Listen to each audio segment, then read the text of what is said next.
Hello, welcome to Clell Eli. What you are seeing right here is a world map that I made by hand. I know, crazy, shocking. Um, actually, I don't know what your opinions are going to be about it, but that's not what matters. What matters is today we are going to dive into a world timeline made by yours truly, Clell, aka me. Duh. So, we have these many countries, some of which formed through civil wars, others about to have civil wars, others just don't like each other, and others are just ripped right out of reality. It's like Australia. And I'm not kidding, that orange guy right there, that is Australia. That is not the point, though. The point is, we're going to simulate a custom timeline that yours truly made. So welcome to the Clell timeline, and enjoy. So first, let's get introduced to some of our countries. Over here in the red, we have Alaska. Yes, Alaska is its own state. Next to Alaska is Istanbul. This country right here, and I think that country too. Let me look. I have an entire document off screen explaining every single one of the countries, I believe. So this is the Cheeslamic Empire right here, and Cheeseland right here. Down here we have a country that I have no idea how to pronounce, and I'm not going to try to. By the way, in case you want to try and pronounce it, this, along with the document of every single piece of information about these countries that you really need to know, will be in the description. Some of them do have notes. This guy right here is about to enter a civil war. Speaking of civil wars, the Civil War, the one that occurred 37 years ago in this timeline, created these bunches of countries. And I am not going to color these nor name these and give them their own individual section, so instead they're just going to go by one central entity. They all had a civil war and broke apart from this guy. So, like, oh, by the way, this is the motherland, I believe it was called. So it was like up here, over here, and like over there. But then those countries had civil wars of their own, and eventually just led to this giant mess. Over here is Peninsularia. The orange, as I said, is Australia. The peach is called Strait. I don't know why I named it that. I actually forgot. My bad. Sorry, guys. Sorry. My bad. Hawaii. Yes, this is Hawaii.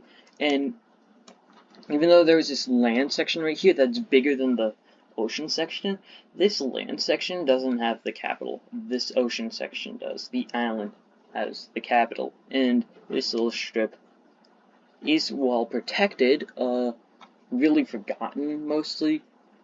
The way I said it. Anyways. We have a few islands along with some other islands owned by Alaska. This guy right here.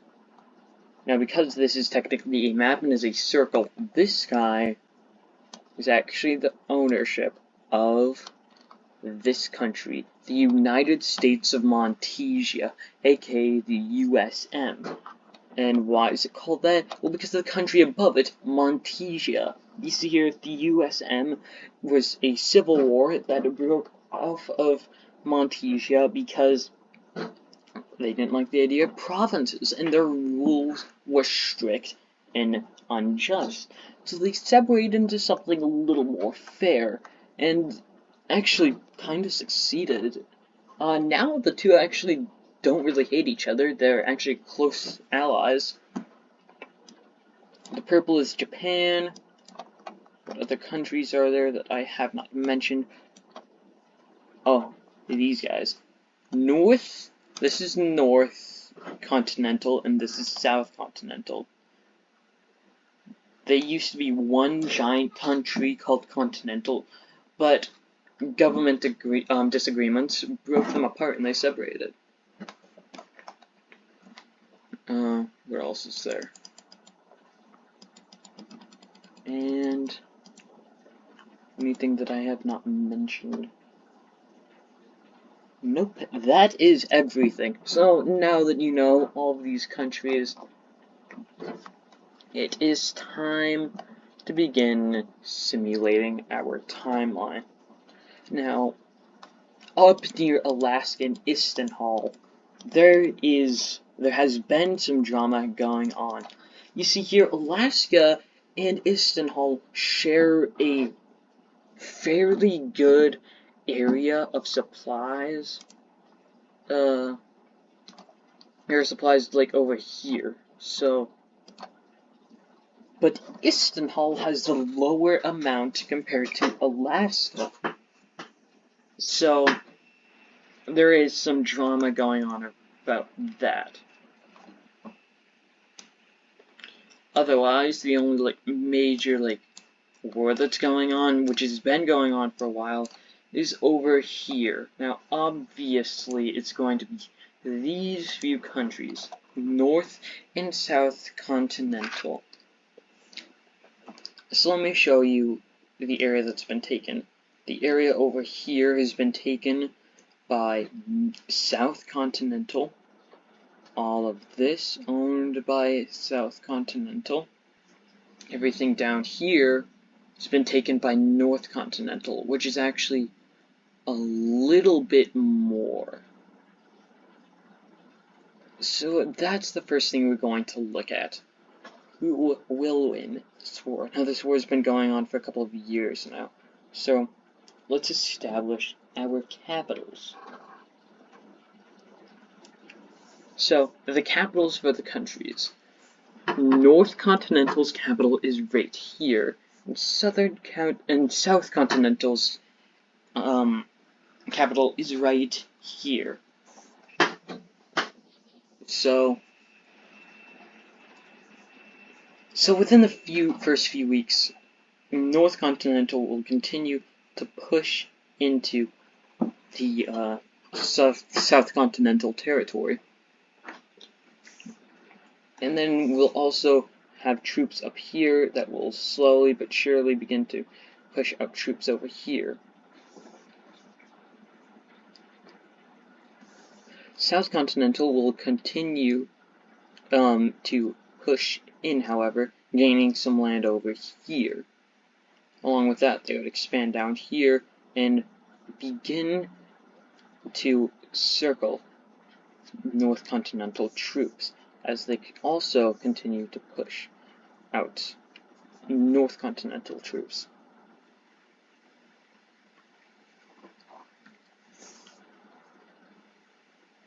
And this is when North Continental decides to call upon some friends. You see here, North Continental is close friends with Japan.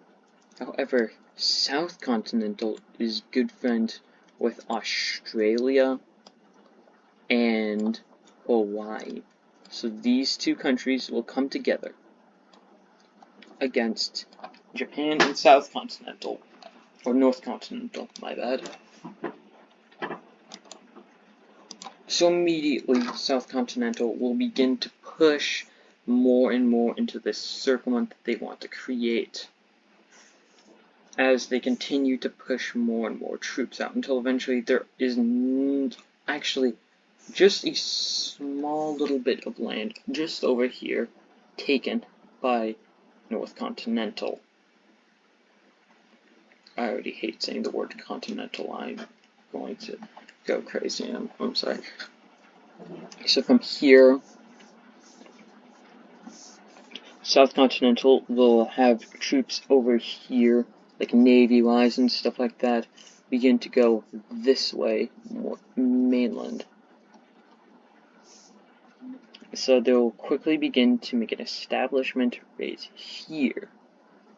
And they will continue to push further and further into North Continental.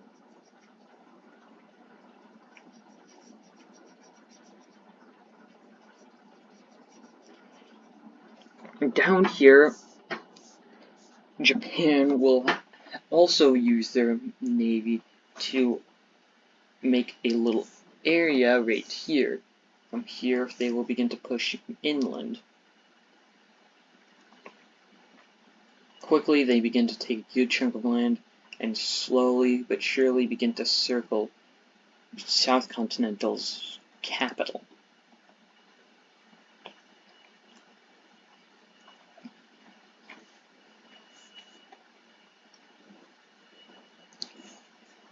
By the way, in case you're curious, you'll never truly know their stats because the winner, because I plan to finish this war this episode, the first episode, so you will only see like the combined powers, but you won't be able to see like them separated, unfortunately. So, South Continental continues to push through. However, North Continental soldiers also begin to notice this and begin to push them back some. As this happens, South Continental send troops from the capital to get rid of the encirclement that North Continental has been slowly forming.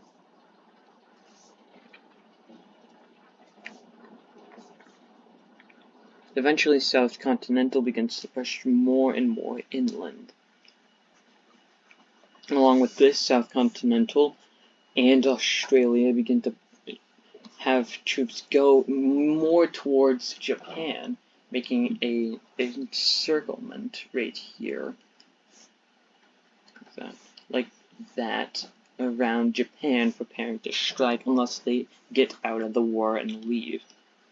Japan does this, and as such, so once Japan leaves the war, Australia and South Continental tell Hawaii that they can also leave the war, so they take back their troops.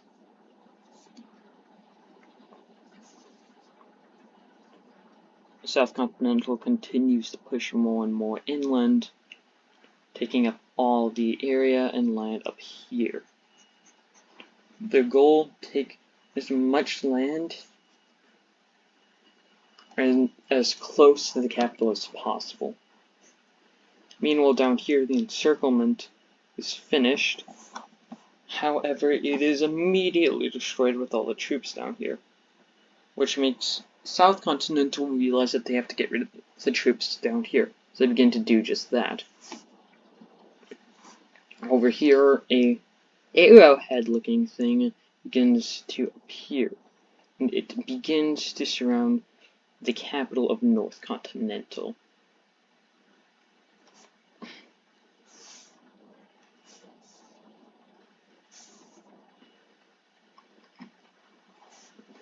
Down in South Continental, however, the hook around their capital actually begins to expand and grow until eventually it is completed, and troops begin to close in around them more and more.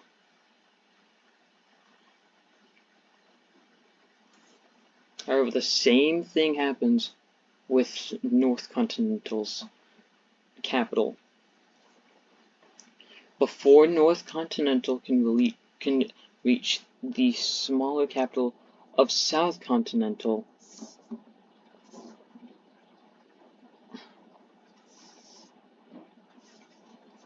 South Continental takes North Continental's capital, severely weakening the country. From here, they just take all the land.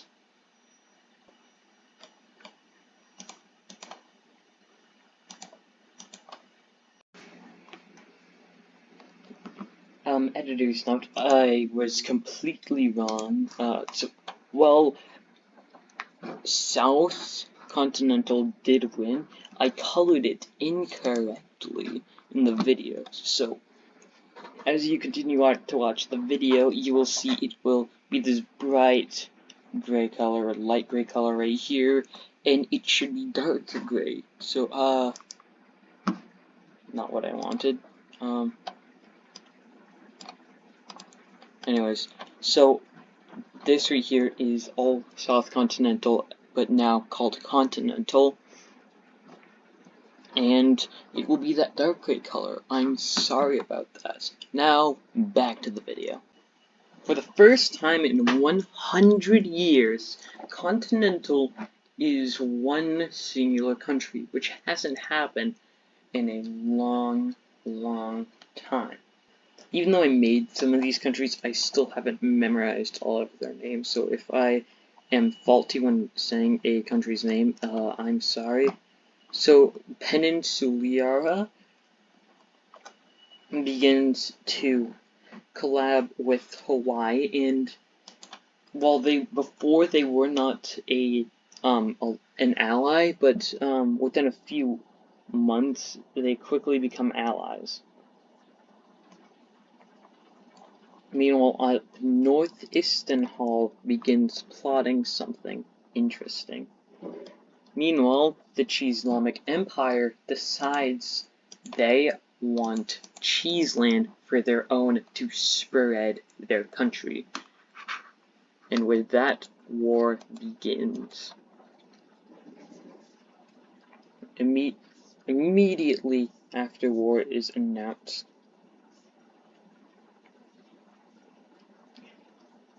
the Cheeslamic Empire immediately begins pushing more and more into Cheeseland. The country's capital is being right there, and right there. He'll push further and further into Cheeseland. However, Cheeseland will not have this, and will begin to fight against them, pushing them back severely. They will call for Japan for reinforcements, but Japan is on the Cheeslamic Empire's side, so they're forced to go in this battle by themselves.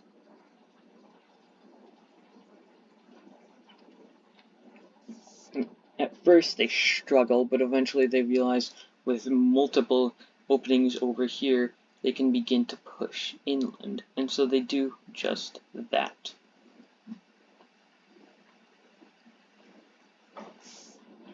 However, the Cheeslamic Empire will not have it, and as such will get rid of all of the taken land, before continuing to push further into Cheeseland, closer towards the capital. From there, they will begin to move naval vessels to the capital as well. Cheeseland defends themselves and does pretty good, but still struggles and is unable to really get land from the Cheeslamic Empire. So they call on Strait's help. So Strait donates a few submarines, and with these subs, they're able to move into the bay or sea that is near the capital. And from here, they launch a naval and air force attack, completely destroying a good chunk of forces, and begins to surround the Cheeslamic Empire.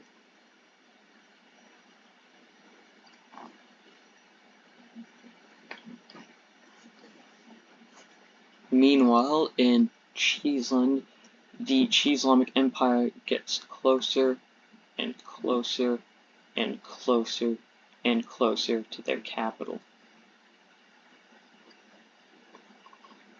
Worse than that, naval troops drop right here and begin to push over towards this area. However,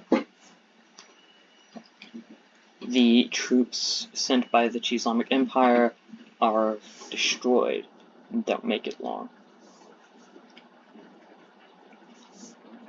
However, the same thing happens to the ambush and land that Cheeseland took.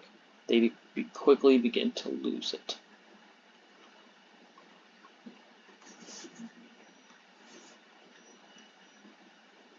The Cheeslamic Empire continues to move more and more inland, beginning to encircle the capital. However, this strategy that once worked before actually backfires, as it allows the army and air force of Cheeseland to cut them off.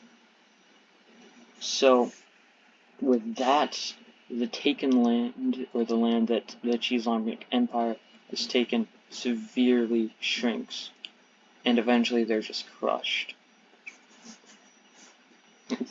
So they try the similar strategy again, and they once again succeed, taking a little area over here out, and eventually a massive area over here out.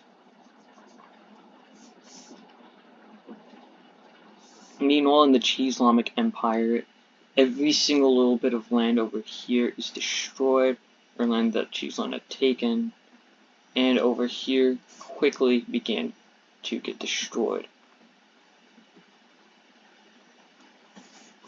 and taken back by Cheeslamic Empire. Meanwhile, the Cheeslamic Empire regains some land that they had lost previously, and begins to take all the land near their border. However, because there is Cheeseland camped just right here, it fails, and they lose actually a good chunk of their land that they had taken from Cheeseland, and it is given to Cheeseland instead of the Cheeslamic Empire.